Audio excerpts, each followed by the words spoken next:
At exactly 10 minutes to 6 in the morning, Peter Verkovensky and Urkel were walking up and down the railroad platform by which a rather long train was standing. Peter was leaving and Urkel was seeing him off. Peter's luggage had been taken care of and his small suitcase was reserving his seat in a second-class compartment. The first bell had already rung and they were waiting for the second. Peter seemed quite unworried as he watched passengers getting into the carriages. He saw no close acquaintances. Only twice did he have to acknowledge nods. Once from a merchant whom he knew vaguely, and once from a young priest who was leaving for his parish a couple of stops away from the town. Urkel seemed eager to have a serious talk during these last minutes, although he himself probably wouldn't have known exactly what about. But he didn't dare say anything because he thought that Peter was tired of him and was waiting impatiently for the final departure signal. "You look at everyone so openly," Urkel said shyly, as though trying to remind Peter that it could be dangerous. "Why shouldn't I? It's still too early for me to hide. Don't worry, I just hope that Laputin hasn't got wind of my leaving and won't come running over here." "They're unreliable." "You mean Laputin?" "The lot of them." "Nonsense. They're bound together now by what happened yesterday. None of them will betray. Who except a madman would deliberately doom himself?" "But they'll go mad, all of them." Obviously, Peter had thought of that himself, so Urkel's words irritated him all the more. "Perhaps you're getting scared yourself, Urkel? I was relying on you more than on the rest of them. Now I've found out what each of you is worth. Repeat my instructions to them today, orally. I put them all directly in your charge now. Make the rounds of their places first thing this morning. But only read them my written instructions tomorrow or the day after, when they are in a state to hear them. Mark my words, they'll be ready tomorrow. They'll be terribly scared and malleable as wax. But above all, you yourself, never lose courage." "I wish you didn't have to leave. But I'm only going for a few days. I'll be back in no time." "Mr. Verkovensky," Urkel said diffidently but firmly, "even if you were actually going to Petersburg, I would still know that you were doing the best thing for the common cause." "I never expected less of you, Urkel. Since you've guessed that I'm leaving for Petersburg, you must also understand that I couldn't possibly have told them that yesterday because it would have scared them. You saw yourself the state they were in. But you understand that I'm doing it because it's best for the common cause and not to save my hide, as a man like Laputin might assume." "Sure, Mr. Verkovensky, and even if they told me that you were going abroad, I would understand. I realize that you must watch out for your personal safety because you're everything and we're nothing. I understand that very well." The poor boy's voice was trembling. "Thank you, Urkel. Ouch! You touched my sore finger." Urkel had awkwardly pressed Peter's hand, forgetting about the sore finger, which was neatly covered with a black silk finger sheath.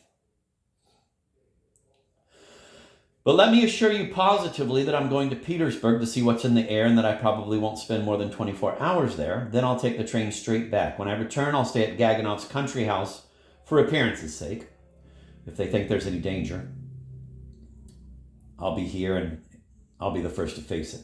If, however, it becomes necessary for me to stay there a bit longer, I'll let you know immediately through our special channels, and you can pass it on to them." The second bell rang. "That leaves us 5 minutes.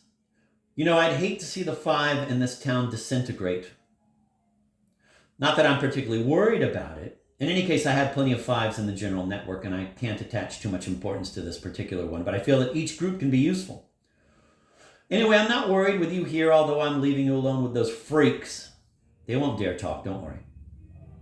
"Ah, you're going today too," he shouted suddenly in a completely different, cheerful voice, addressing a very young man who had come up to say hello to him. "So you're taking the express too? Where are you going, to see your mother?" The young man, whose mother, a relative of Julie von Limps, was a very rich landowner of the neighboring province, had been spending a couple of weeks in town. "No, I'm going farther, all the way to R. I'll have to sit it out in the train for 8 hours. And you, are you going to Petersburg?" the young man said, laughing. "What makes you think I'm going to Petersburg?" Peter laughed even harder. The young man wagged a gloved finger at him. "Well, yes, you've guessed it," Peter whispered mysteriously. "I have some letters for Mrs. von Limkin. I'll have to call on 3 or 4 big shots for her. I can't stand the type, I must say." I'm damned if I like this sort of errand. But can you explain to me why she would be so scared? The young man whispered. Yesterday she wouldn't even let me in to see her. I don't think she has any need to worry about the governor. He managed to fall so effectively by that burning house that it looked as though he was sacrificing his life to save someone. Well, there we have it, Peter said, laughing. She's afraid that they may have written from here already. That is, some people. The main trouble here is Stavrogin, or rather Prince K. It's a long story, and maybe I'll tell you part of it when we're on our way, limiting myself, of course, to what discretion will allow me to reveal. Have you met Lieutenant Urkel? He's a relative of mine, stationed in our district now. The young gentleman who had been squinting at Urkel touched his hat. Urkel bowed. But you know, Verkovensky, 8 hours in a train will be a frightful strain. There's a certain Colonel Berestov taking the train with us.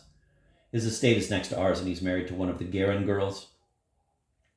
He's the right sort of fellow, great fun. He even has some ideas. He only spent 2 days here in your town.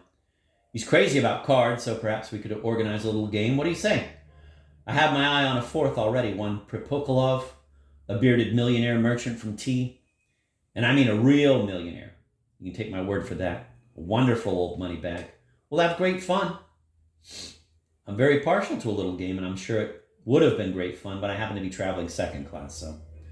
Oh, nonsense. Never on your life. Get in with us, and I'll tell them to transfer you to first class. The chief conductor eats out of my hand.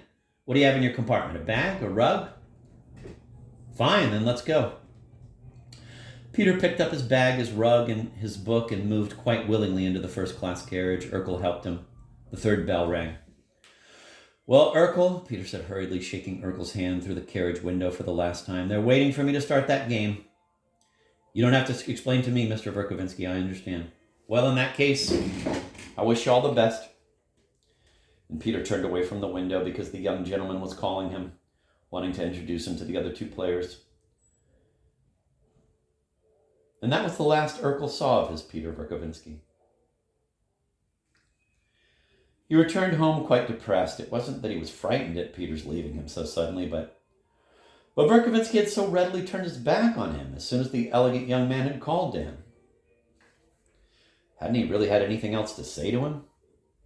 Urkel, hadn't he really had anything else to say to him, Urkel, besides all the best? Couldn't he at least have pressed his hand a bit harder? It was the last that he felt most strongly, and something else was beginning to gnaw at his poor little heart.